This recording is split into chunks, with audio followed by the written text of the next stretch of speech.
Salut Internet, j'espère que tu vas bien. Moi c'est Thibaut, du Code des Verts France, je suis vice-président et on n'est pas complètement d'accord avec Tom sur tous les points.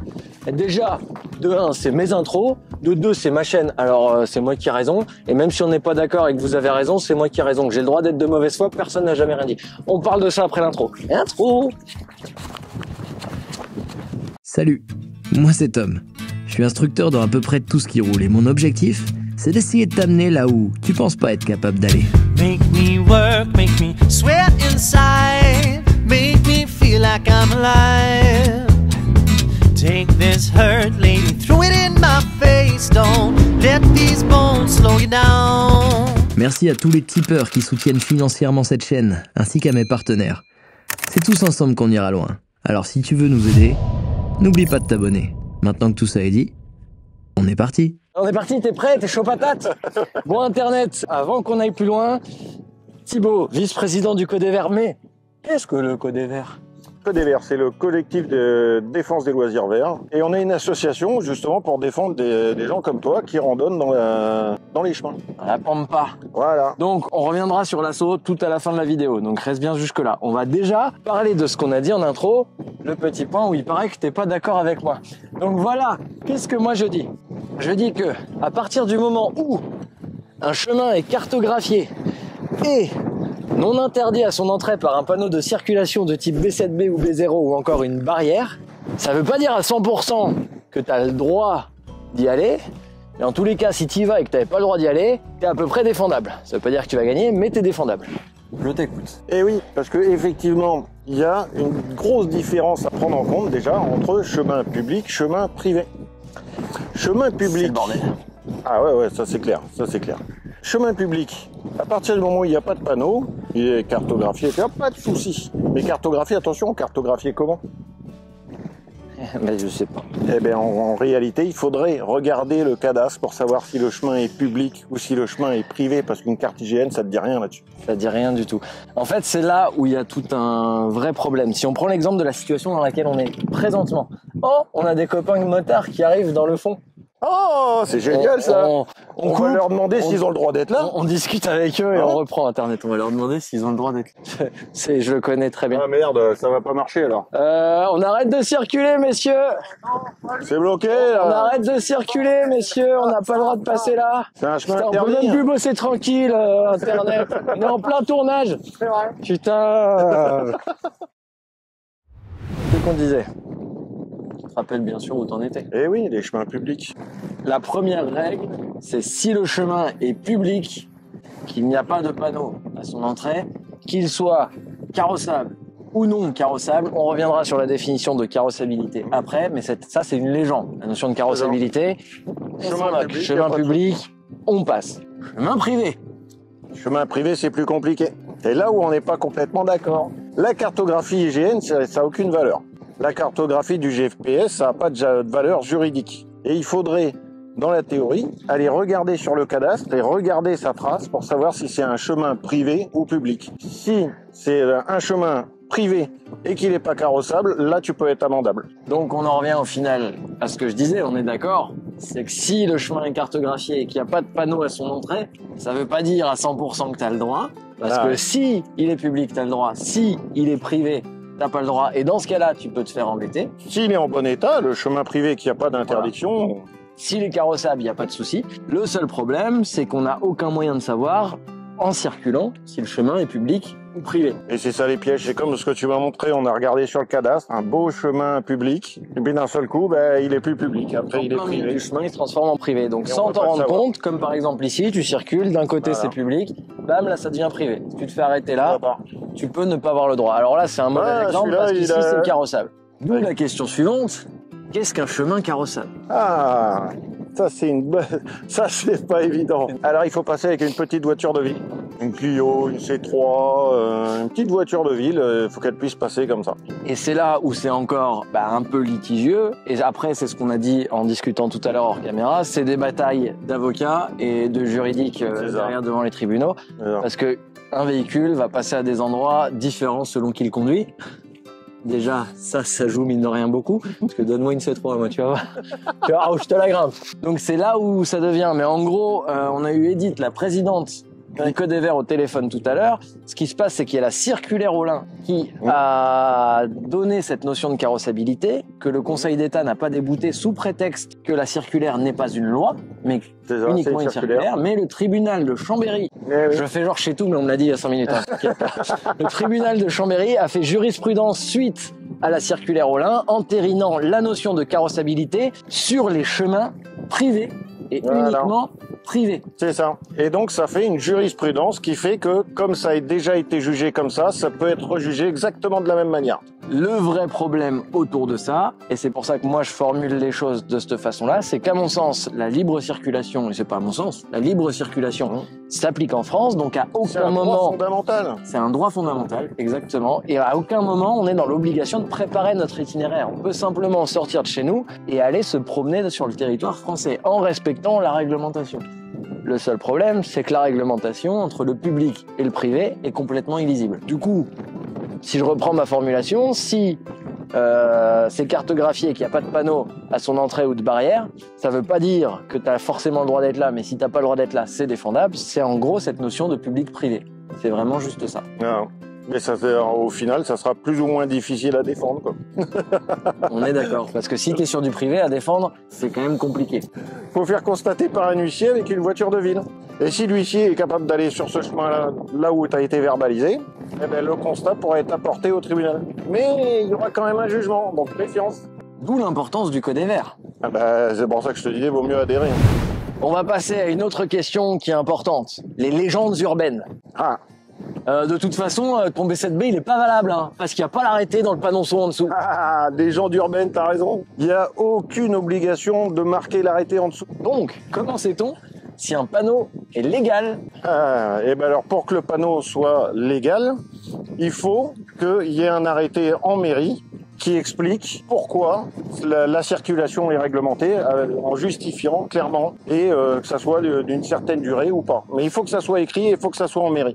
Donc si un nouveau panneau vient d'être posé, vous voulez savoir s'il est légal ou pas, il faut aller dans la mairie de l'endroit concerné et demander l'arrêté en question. Donc s'il n'y a pas d'arrêté, le panneau est illégal. Mais par contre, attention, on n'a pas le droit de faire justice soi-même en France. Non, on ne retire pas les panneaux soi-même. Donc le panneau, on n'a pas le droit de le retirer nous-mêmes, mais on doit obliger les autorités à le retirer si c'est illégal. Alors. Et qu'en est-il sur des chemins privés? Ah, ben alors là, chemin privé, c'est le droit à la propriété privée. Chacun fait ce qu'il veut. Donc là, panneau et pas d'arrêté, panneau légal quand même. Eh bien, en théorie, au niveau juridique, il a signalé comme quoi c'était un chemin privé et que vous n'aviez pas le droit d'y aller. Un câble, alors attention, parce que là, on peut arriver dans le pénal si vraiment il y a des dégâts, mais la personne qui ferme avec un câble ou sinon la personne qui ferme avec une barre de fer, ou, mais que ça soit pas visible. Après, attention, hein, chaque propriétaire est libre d'accepter ou non.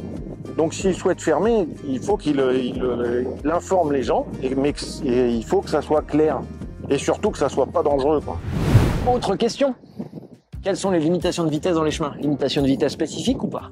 Ah, ça c'est pareil, c'est une légende urbaine. Il n'y a aucune limitation stricte disant ça doit être telle vitesse. C'est le même régime que les autres routes. Oui, donc il y a une réglementation. Donc il y en a une, oui, mais elle n'est pas spécifique au chemin. C'est la même chose, mais vous devez toujours adapter votre allure aux circonstances. En gros, la norme va dire que si on est hors agglomération, la vitesse c'est 80 ou 90 selon votre département et c'est 70 si vous êtes aux abords d'une habitation.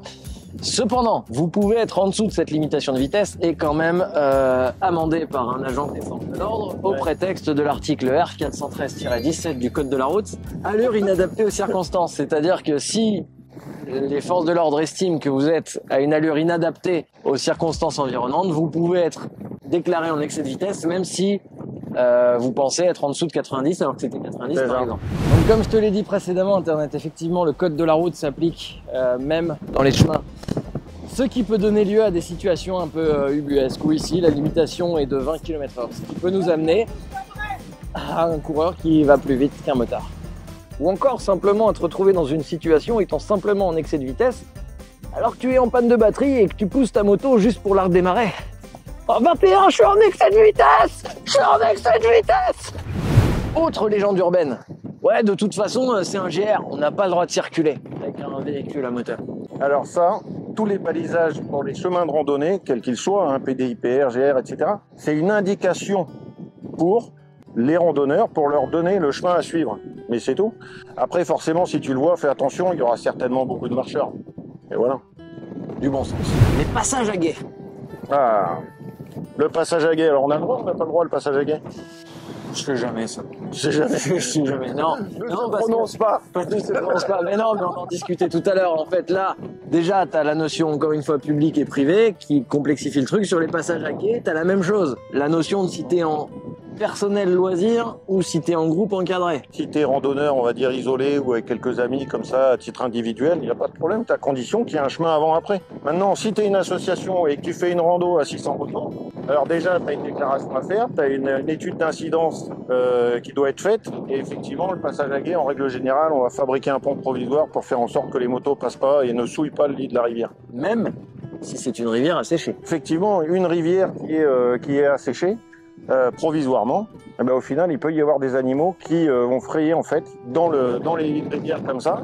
Donc effectivement, il peut être demandé de mettre des ponts au-dessus d'une rivière qui aujourd'hui est sèche. Autre petite chose que je ne connaissais pas, que tu m'as fait remarquer et que je pense il peut être très intéressant à dire, les enquêtes publiques.